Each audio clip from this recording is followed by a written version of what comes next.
What's going on, everybody? Welcome back to another episode of Countdown Scouting Network. I'm your host, Joey Garcia, and today we're going to continue our grading of each team's NFL draft. We are going with the New York Jets today. I apologize if you hear my cat in the background. She wants to get into the garage, so just ignore that. All right, let's go ahead and get into this. We've already done three of the four teams of the AFC East. This one's going to close out the AFC East, and then we'll move into the AFC North. That'll be our next region. So let's go ahead and get started with the first pick that they had in the first round. It was the 15th overall pick. I gave this an F. I didn't really want to give it an F. In hindsight, I think it's more of a D, D plus even. I was a little harsh. This is the only F I've given so far, and I've gone through. I actually think I have 12 teams that I've already graded. This is the fourth one you guys are seeing, but it's just Will McDonald is a fine edge from Iowa State. He's 6'4", 245 pounds, but he just isn't. He's not filled out. I don't think. He's not really. His length kind of concerns me. He can't help against the run. If he's in there on a run play and they run towards him, he just gets washed. You see it time and time again. He gets washed to the sideline. He gets washed to the second level. And if he tries to go inside, he's getting pinned down.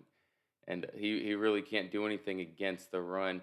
The only thing that he has really going for him is his motor, and he's got a decent first step. But other than that, if an offensive lineman gets their hands on him or he doesn't get the edge around them, he doesn't really have any pass rush moves that are going to help him move along. So I hear great things about him, and you see on tape him running down plays from behind. Again, obviously he's got a good motor on him, but he, I think they panicked. I think they were going offensive line, and Steelers jumped up in front of them to get Broderick Jones. So I think this was more of a panic pick. They couldn't move out. Um, so that's that one. Let's go on to their second round pick, 43rd overall. They got Joe Tippmann, the center from Wisconsin. I think he'll probably move out to guard because I believe they have a center in right now. But nevertheless, I like him. He's a big center. You usually don't see tall centers like this, but he's 6'6". He's 320 pounds. I think he can play all three interior spots. I know they have Elijah Vera Tucker that they'll be playing at guard, and obviously they have Laken Tomlinson as well that they signed big money to last season. So he probably will play center, but he can play all three. He's strong. He's really strong. He does a good job even being 6'6" with his pad level, always getting low uh, and into people's chest. He rarely gives up his own chest, I've seen. And he at 320 pounds, he moves well, getting up to second level as well. So when he doubles and he pins it, he can pin and pull and really get up to that second level. Again, I had him as my O line, interior offensive line number three. I had him as my 35th overall prospect. I think the only people in front of him I had Osiris Torrance, and um, I had the center from. Oh man, I'm blanking. But he was my number two center. He was basically an early second round evaluation. So I thought they got him in a good spot here. And after him, I felt like the interior offensive line kind of dropped off. So really good value for them. Um, the fourth round, they went and got Carter Warren, left tackle for Pittsburgh. Um, they really needed tackle, and I think he's a guy that he doesn't have the highest ceiling, um, but his floor is good. He's gonna be a good pass blocker for you. You're not gonna have to worry about Aaron Rodgers if you stick him over there at the left tackle spot. I know they have Mekhi Becton that they're hoping to get something out of, but they can move him to right side. I think Carter Warren starts as their left tackle this year. He's got really good hands.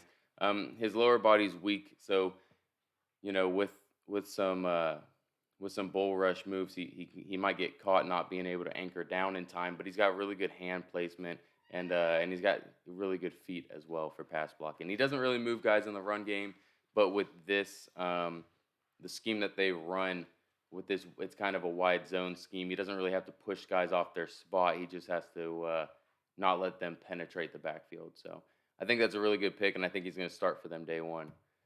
Going to their fifth round pick, this was pick 143. I gave it a B minus. It's Israel Abanikanda, running back for Pittsburgh. I really like this guy. He was one of my favorite running backs to watch in this class.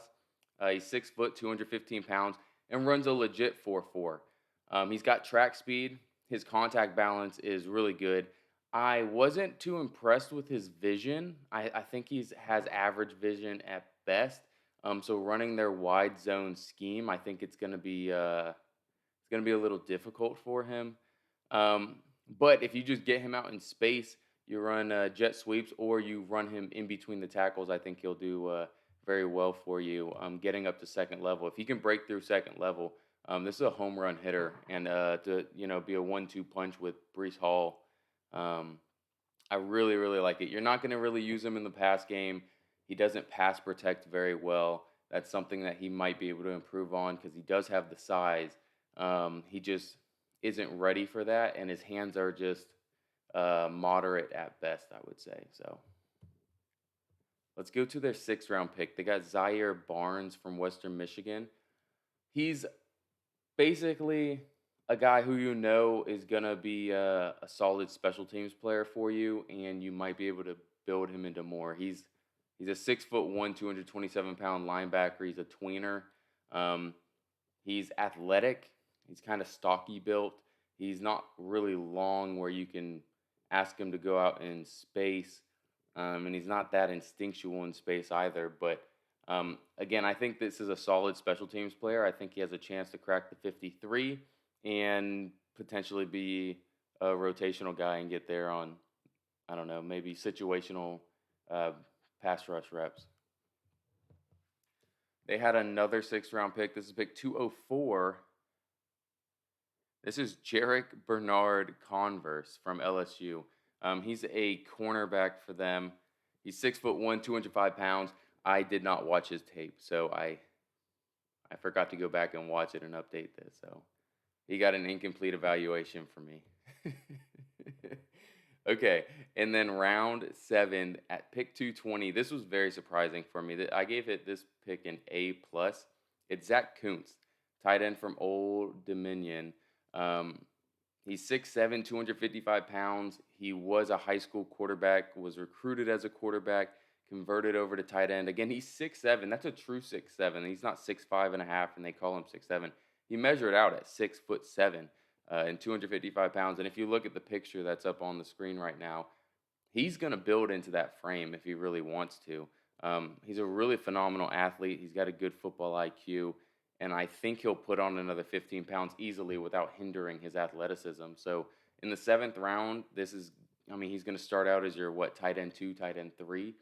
Um, and I think he's going to be a mismatch nightmare. I really like this pick, and I could see him growing into being one of the best tight ends in the game. So that's everything I've got for the New York Jets. I think they only had 7 picks or 6 picks, something like that. But all in all, a fairly good draft class right here. And especially on day 3, I was very impressed with their day 3. I think they got some guys that are going to be able to contribute early and often. So go ahead and leave a like and comment down below if you disagree with any of my